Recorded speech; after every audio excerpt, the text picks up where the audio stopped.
Hand me the van keys. I already took the 60,000 deposit for this building, my mother Denise said, throwing a folded contract onto my bed. Your sister needs to be across the state line before sunrise, and if I have to sell your precious bridal house to save her, I will. She said it like she was announcing the weather. Calm, irritated, certain the sky belonged to her. It was 2:40 in the morning. The third-floor apartment above my bridal shop was dark, except for the lamp by my bed. Through the open window, I could hear somebody retching on the curb below. That would be Kendra, my younger sister. My mother's favorite emergency. My family's permanent excuse. Denise did not look at the racks of silk samples by my wall. She did not look at the invoices on my desk or the sketchbook open to a custom sleeve pattern I had been finishing before bed. She only looked at me with that old expression, the one that said every brick under my feet was still hers because she had once signed one piece of paper 9 years ago. Do not sit there acting shocked, she snapped. Miles Crow wired the deposit an hour ago. He wants seller papers by noon. Kendra made a mistake tonight and she needs to disappear until it blows over. Give me the keys. I looked at the contract in her hand. It was a cash advance agreement, sloppy, half-typed, half-written by hand with a figure circled in red and my building listed like a pawned watch. Ground floor retail. Upstairs residential.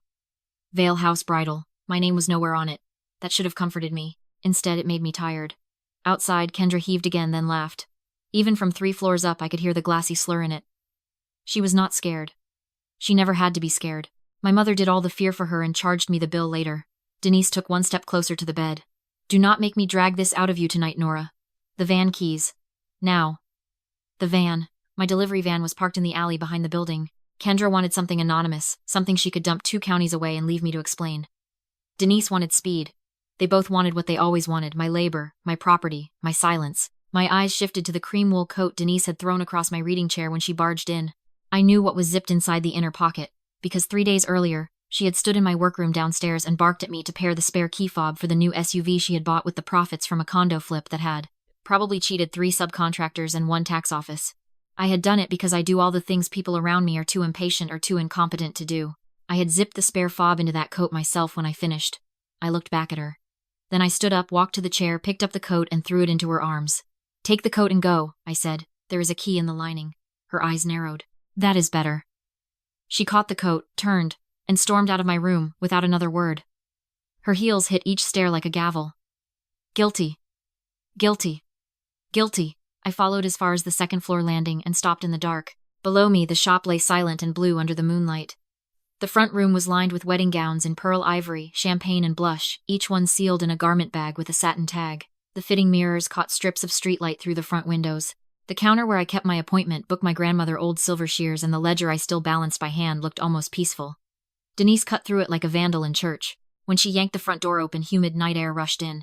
Kendra was half bent over beside the curb. One hand braced against the sycamore tree in front of my building. The other still clutching a sequined heel she had given up trying to wear. Her mascara was smeared. Her satin dress was wrinkled and damp. 1 strap hung off one shoulder. She looked like the aftermath of somebody else's mistake, which in our family meant I was expected to become the broom. Denise shoved the coat at her. Key is inside. Move. Kendra dug into the lining with fumbling fingers.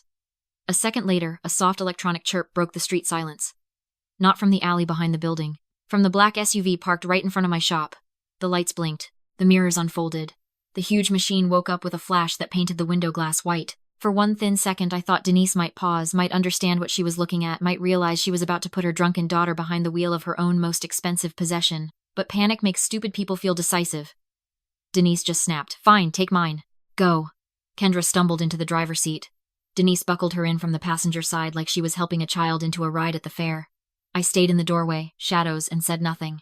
That was the moment everything changed, not when the crash came later, not when the police cuffs clicked, not when Denise finally realized she had not owned a single inch of my building for half a year. It changed there with my hand still on the banister and my mouth closed. People think revenge is noise.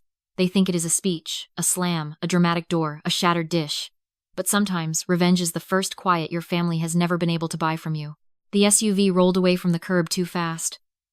Kendra clipped the trash can by the flower shop on the corner, corrected badly, then fishtailed toward the intersection. Red tail lights smeared across the wet street. Rain had started while I was upstairs. The pavement shone like black glass.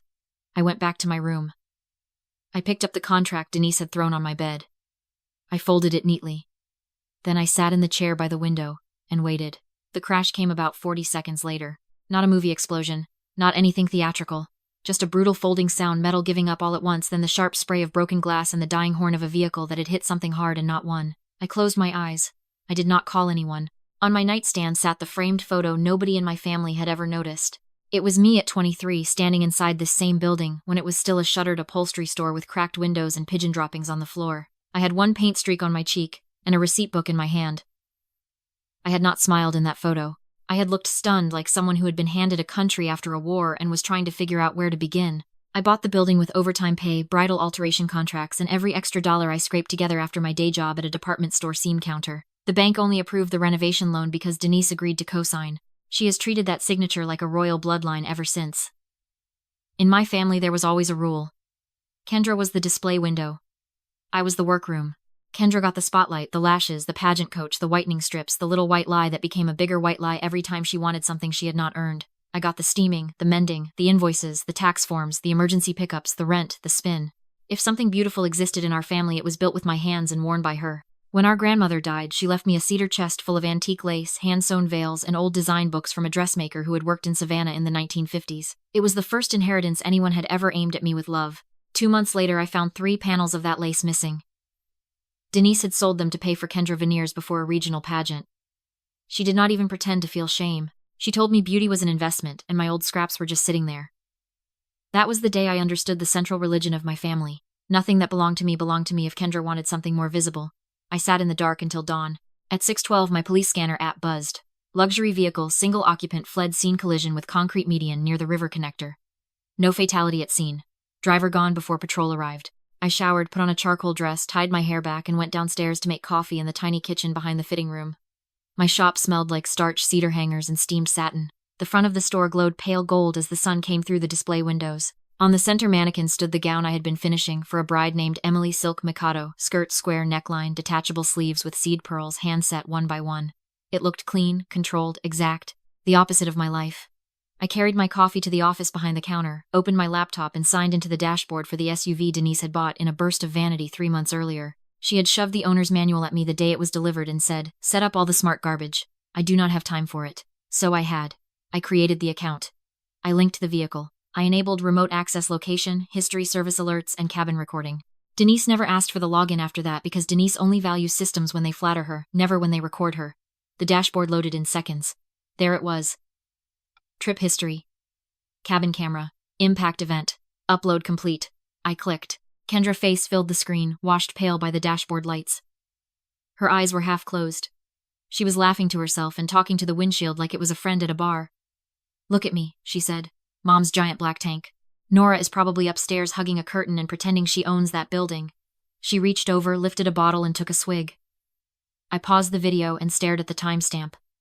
2:47 in the morning. Then I kept watching. Kendra drifted across the lane, overcorrected, cursed, and laughed again.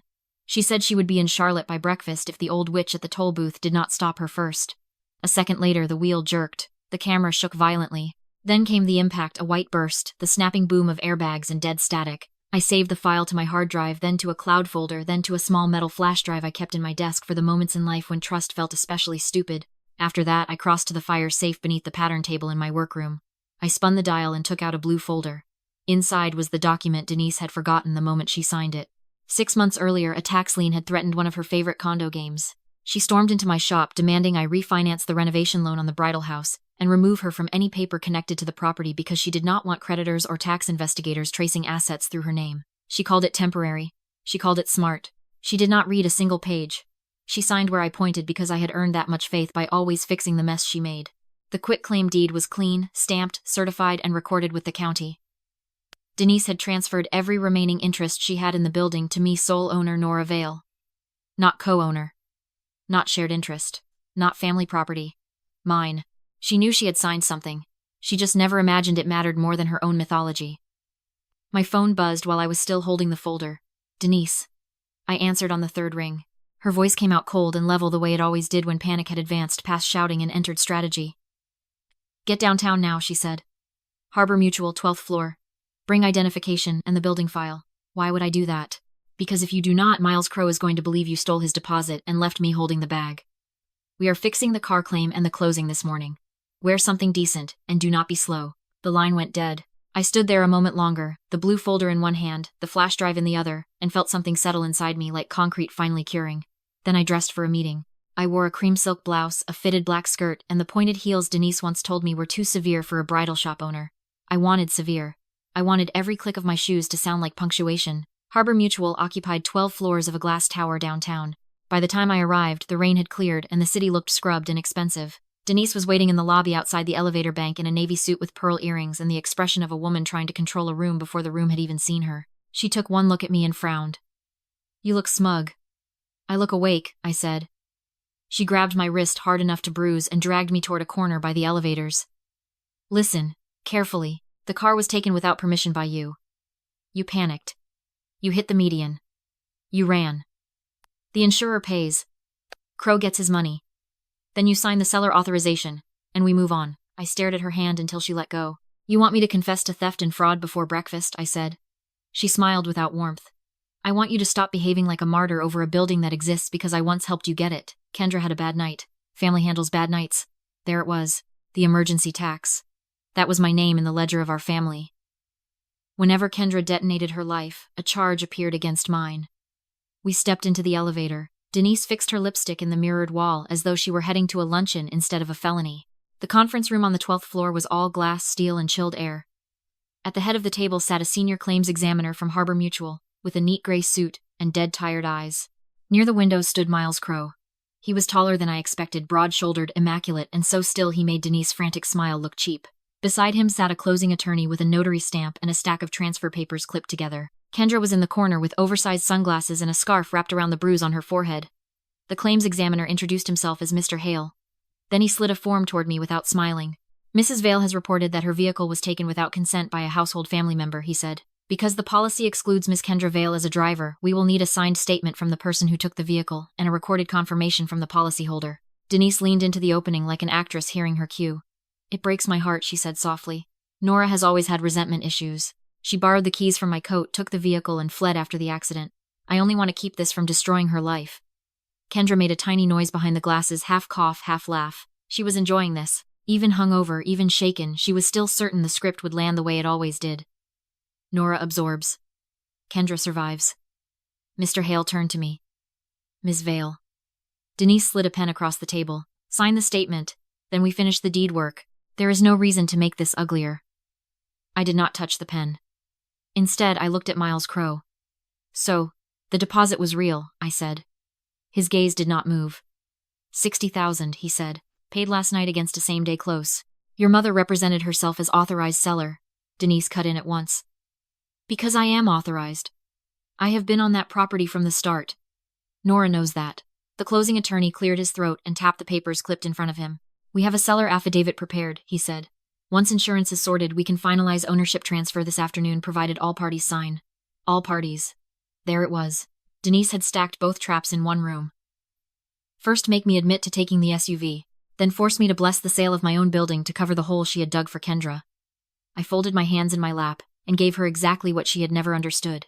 "Time." "Denise," I said, "quietly tell them again what happened." Annoyance flickered across her face, then confidence returned.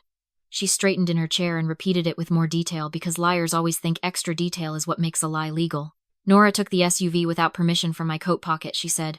"She was emotional. She resents her sister. She drove off in a state and struck the median. I discovered it afterward. I am the one cleaning up the disaster as usual." Mr. Hale nodded toward the recorder on the table. "For clarity," he said, "is that your sworn account as policyholder?" "Yes," Denise said. "Absolutely.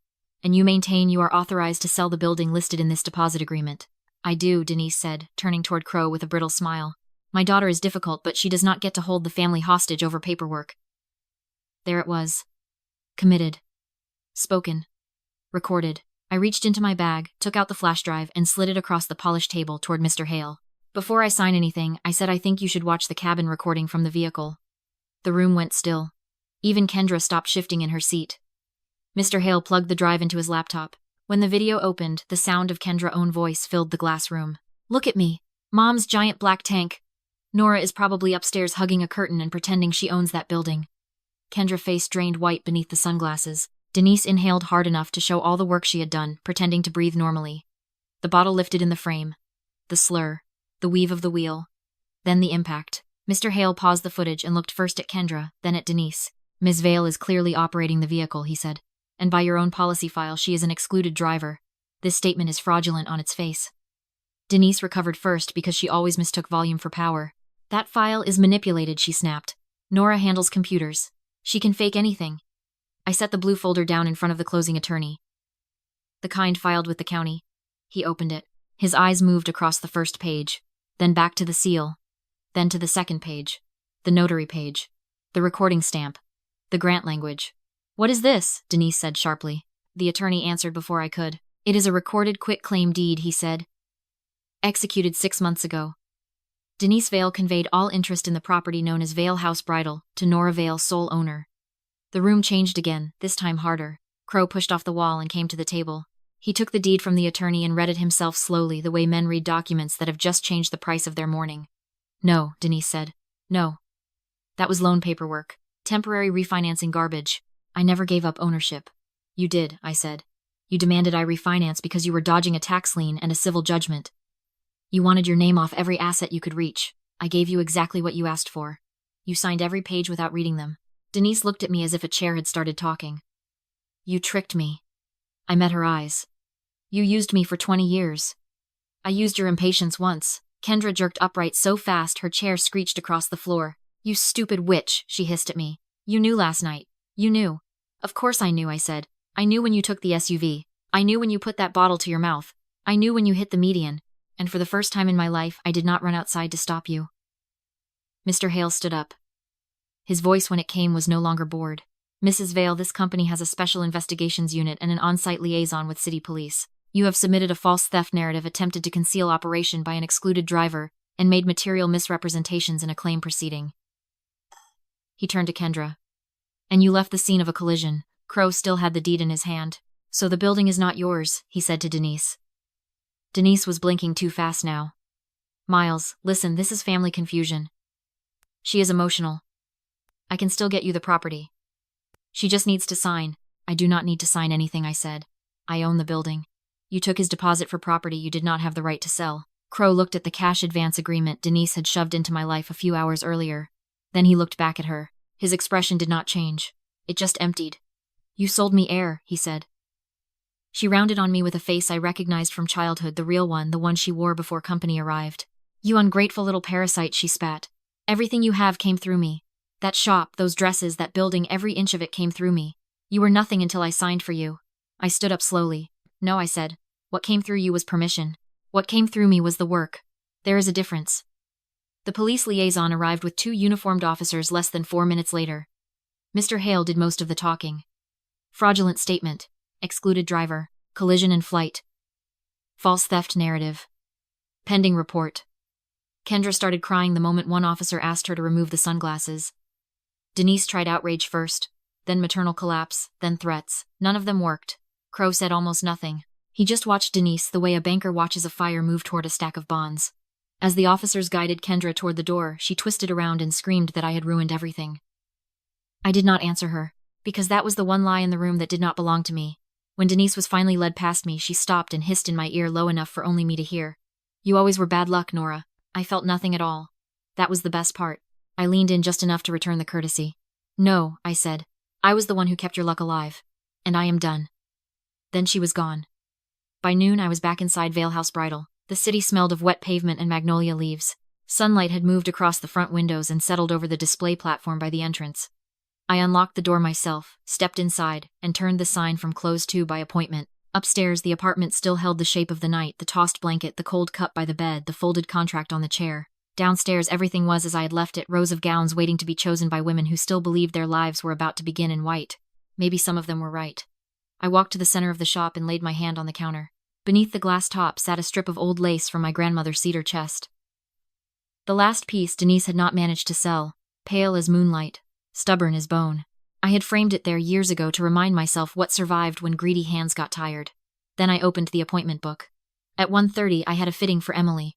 At 3, I had a mother and daughter from Mount Pleasant coming to try rental gowns for a beach ceremony. At 5, I had a consultation with a designer from Atlanta who wanted Vale House to carry her new line. My life had not burned down in the night. My family had simply mistaken me for the fire exit one last time. I went into the workroom, lifted the half-finished pearl sleeve for Emily gown and threaded a fresh needle.